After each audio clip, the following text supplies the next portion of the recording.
오늘 본문 말씀은 사실상 솔로몬 왕의 영광과 그의 생애 가운데 누렸던 것에 대한 좋은 점들을 말하는 것이 끝나는 장입니다. 11장부터는 그의 생애 가운데 있었던 문제들을 얘기를 하고 있습니다. 그 문제라는 건 여자들 때문에 생긴 문제였는데 오늘 말씀을 다시 돌아가 보면 그가 얼마나 영광을 누렸었던 왕인가, 재물과 재산과 그리고 또 지혜, 부귀영화 이런 것들이 기록되어 있는 말씀이죠.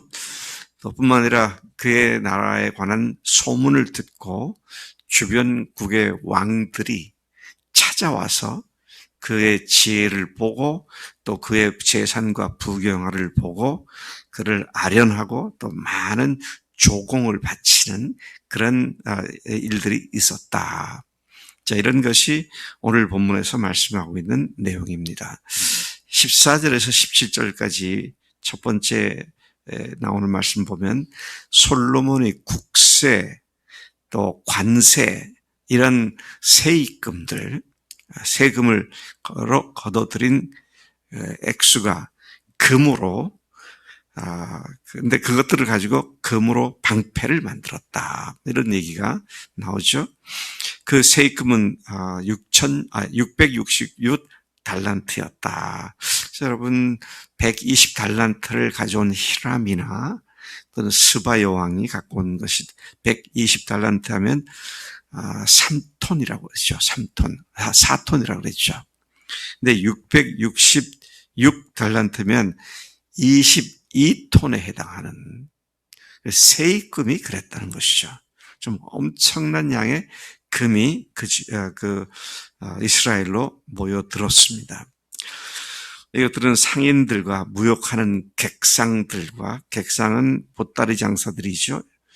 또 아라비아의 모든 왕들과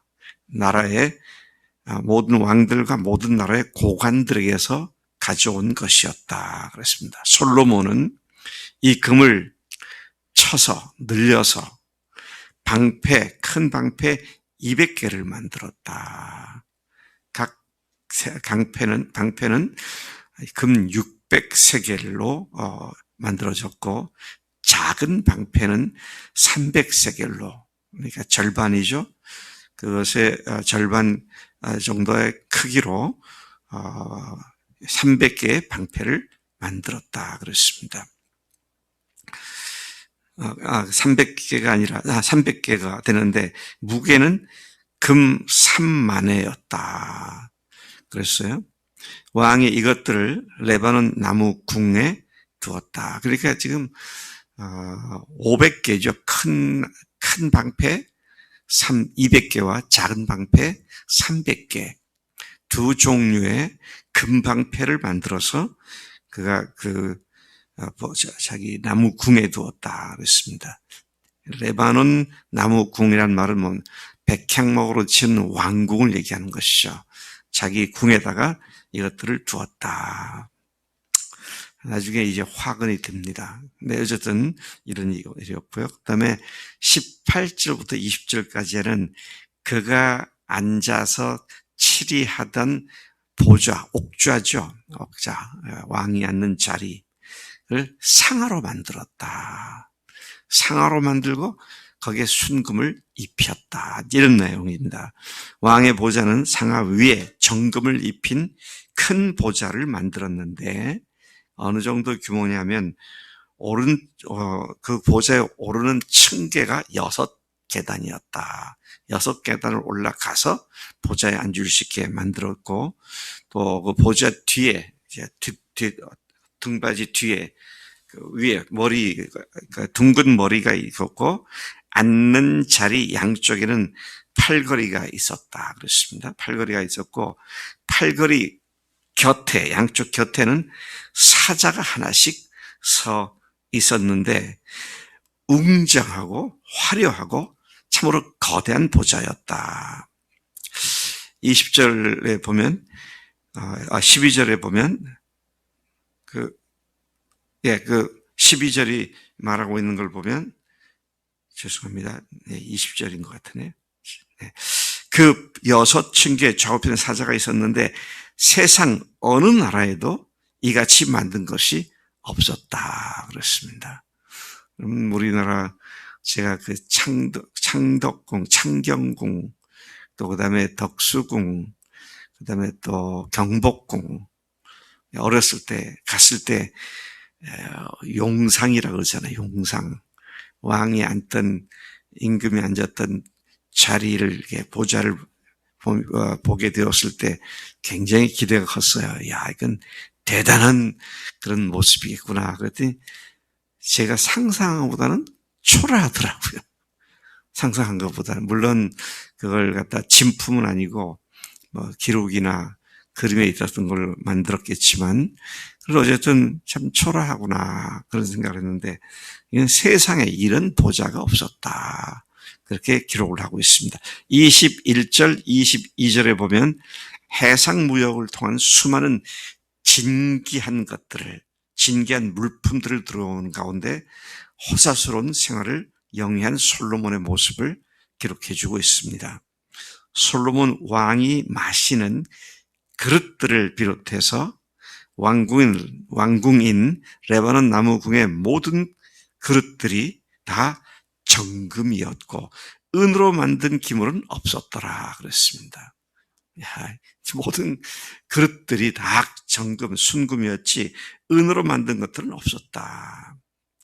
자, 왜 없었느냐? 그 이유는 솔로몬 당시에 은보다 귀한 것들을 매년에 세 번씩, 매 3년에 한 번씩 정기적으로 다시스 배들과 히람의 배들을 사용하여 금과 은과 상아와 원숭이와 공작을 실어 날랐기 때문에 은 따위는 그다지 귀한 것이 못됐다 그랬습니다.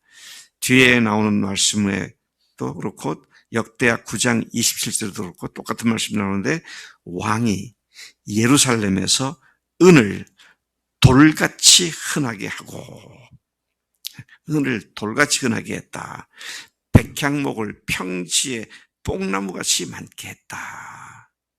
참 얼마나 부유한 아주 그 호화로운 그런 왕국이었는가 하는 것을 짐작하게 하는 말씀이죠. 여러분 앞에 다시스 배들과 히람의 배들을 사용했다 그랬는데 우리 임 목자님은 다시스가 어디로 알고 계세요?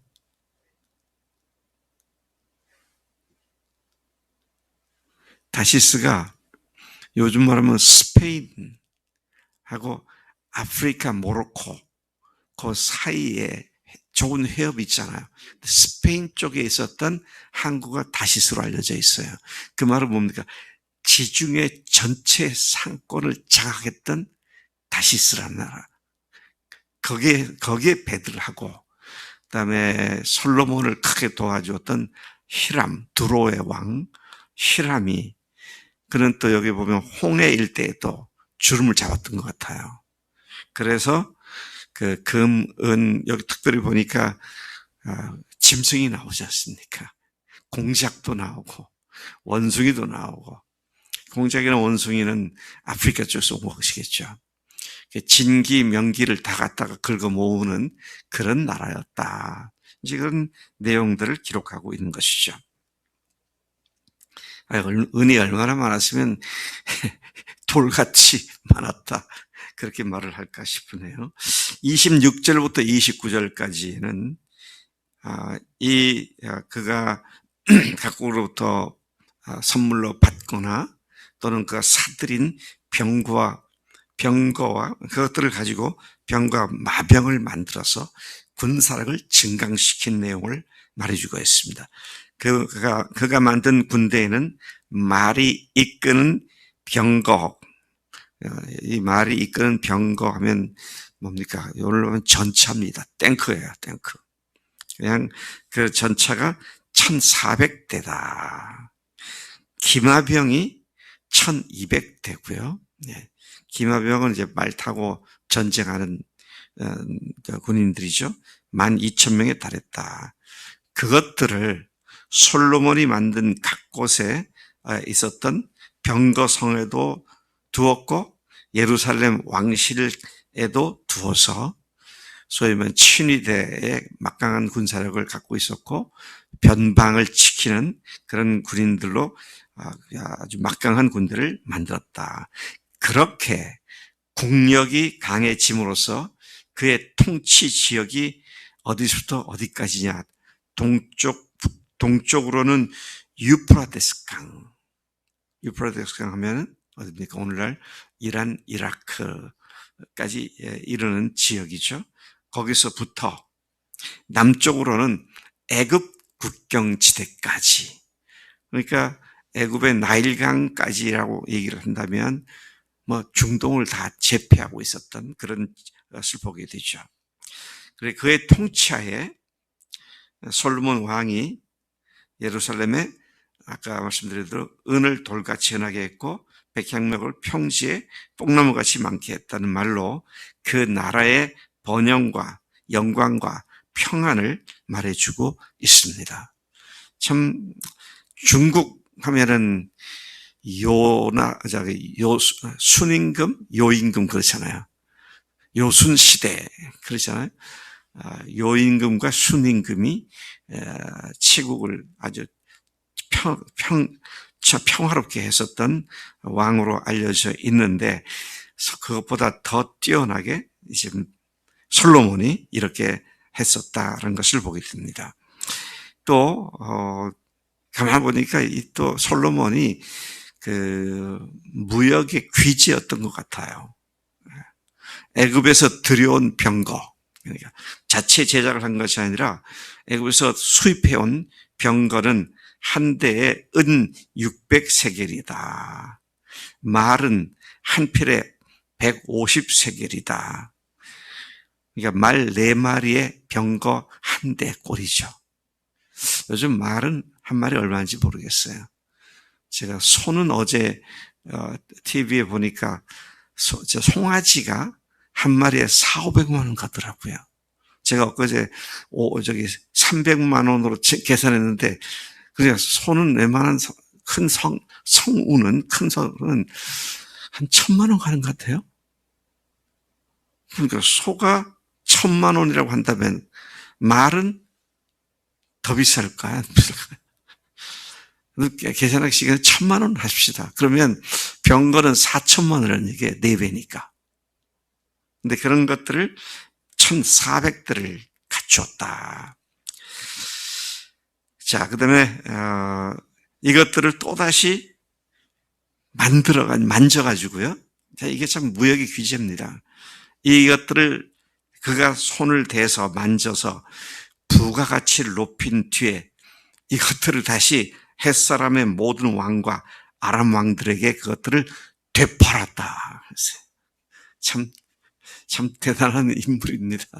병거나 말을 갖다가 특히 병거를 갖다가 잘 만들고 부가가치를 높여서 4,000만 원이었다고 한다면 한 1억 원 정도 가치를 높여서 되팔기도 하는 그런 무역에 능한 왕이었음을 보게 됩니다. 오늘 우리가 이 말씀을 생각하면서 모든 인간들은 어떻습니까? 편안하게 잘 먹고 잘 살고 호사스러운 삶을 사는 것을 복으로 생각합니다. 그래서 우리 임집사님도 어려서 그렇게 많이 들었겠죠. 들었을 텐데 우리 임권사님은 옛날에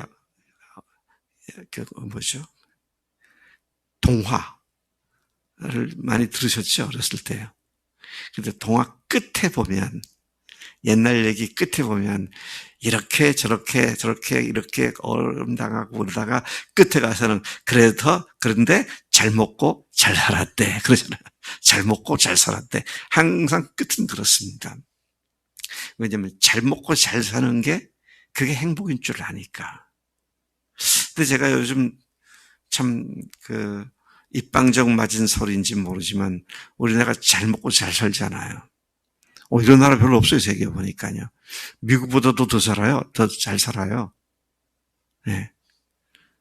미국의 이 거지들 또 뭐죠? 노숙자들 또 어제도 내가 뉴스를 보니까요.